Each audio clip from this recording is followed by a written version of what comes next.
Hey guys, I'm John Setzler. Welcome back to Atlanta Grill Company. I've got some of these beautiful Porter Road Texas style beef short ribs. I want to do something a little different today. Instead of smoking those, let's grill them and let's get started.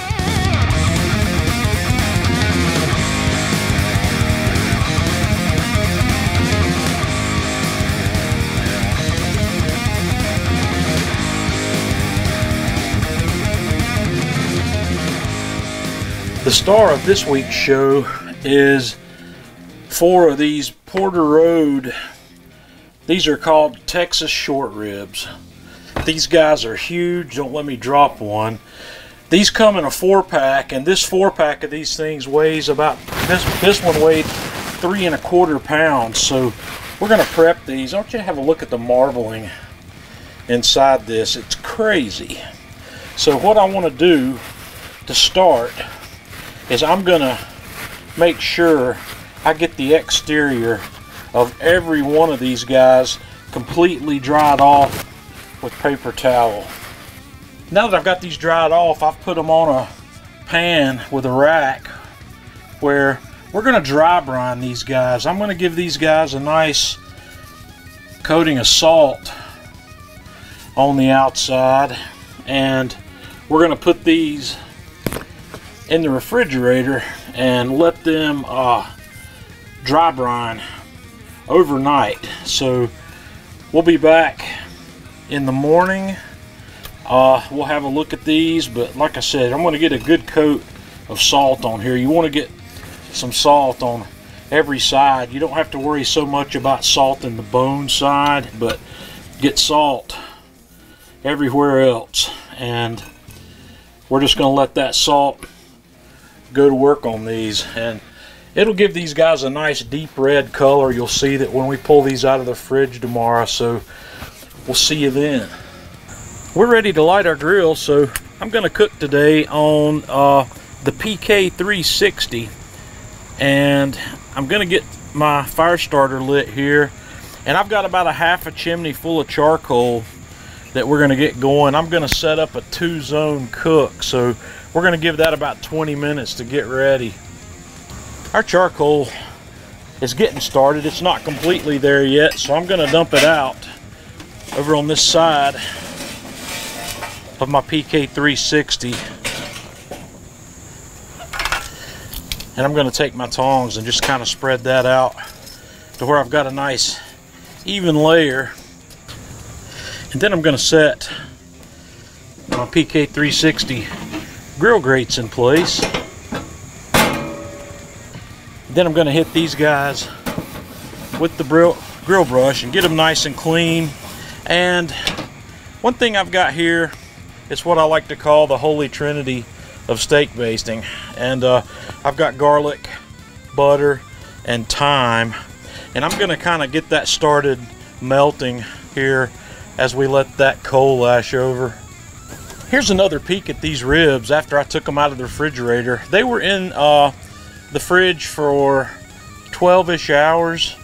Like I said, I salted these and we just did a dry brine on them, and it's looking really good. Our grill's about up to temperature, and today we're going to grill these ribs. We're not going to smoke them. We're not going to braise them. We're going to cook these to a medium rare and see what we come up with. A lot of people will do this cook. They'll take the bone off and do it. I've thought about that and I can't make up my mind, so I'm just going to leave the bone on. We're going to cook them with the bone on, then we'll take them off the bone after they're cooked. So let's get these on the grill. So our charcoal's nice and hot, so I'm just going to start these out. We're going to get them over the hot fire, and we're going to put a nice sear on these guys all the way around. So we're going to kind of keep them moving, and we'll see how these do. Okay, after I've had these on for just a little bit, I'm going to come in here and, you know, we're going to give them a turn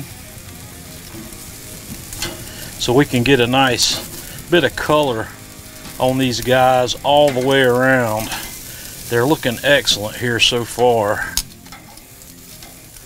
So we'll just keep these cooking. And after a couple more minutes, we're going to give these guys another turn. Like I said, you just want to keep these guys moving. Look at that color. That's coming along beautifully. It's looking fantastic here. I might shift these around a little bit so I don't overchar them. And close that lid back. And we'll open this guy back up and keep them moving again. These are looking great. Get a little bit of char, a little bit of color all the way around these guys. That's looking fantastic. Give it a little bit more. And also, if you've noticed, I'm keeping my butter on the grill because that butter will actually pick up some of this smoke as we go. So let these keep on going here. Okay, I am pretty happy with the color I have on these guys. So what I'm going to do now is we're going to move these off the fire over to the indirect side of the grill, and we're going to let these finish to a nice medium rare temperature on the indirect heat. And while these guys are finishing up, we're going to baste them with our butter that's been simmering with this garlic and rosemary. And we're going to hit this several times while we're finishing this up to bring some real amazing flavor to that. Okay guys, these short ribs are ready. I've temped these and I'm real happy with where we are on the temperature of each of these. So actually, before I pull them off, I'm going to baste them. This is about the 4th or 5th time I've basted these along the way here. I'm going to hit them again, and we're going to take these off and let them rest for just a few minutes.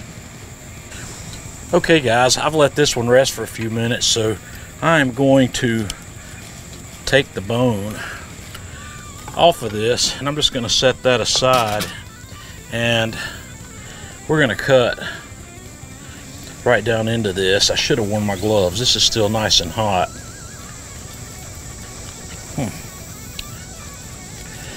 See if I can get some of this before the flies do. You'll have a look at that. Guys, that looks fantastic. I brought a fork out here because we're going to try a piece. I'm going to cut that little line of fat off, cut that one in half, and let's see. Oh yeah. Man, that's like prime rib on a stick, guys. I'm going to have one of these for lunch today. This is absolutely beautiful. I should have made a sauce. I may have gone a skosh past medium rare, but not very far. So when you're thinking about beef ribs, you're typically thinking about cooking them long time, low and slow, to make them tender. But there's a tender spot in here. If you go much past medium rare on these, they will get tough, and you will have to cook them on up to around 200 degrees to get them tender. But guys, give this a try and let me know what you think. Until next time, this is John Setzler with Atlantic Grill Company.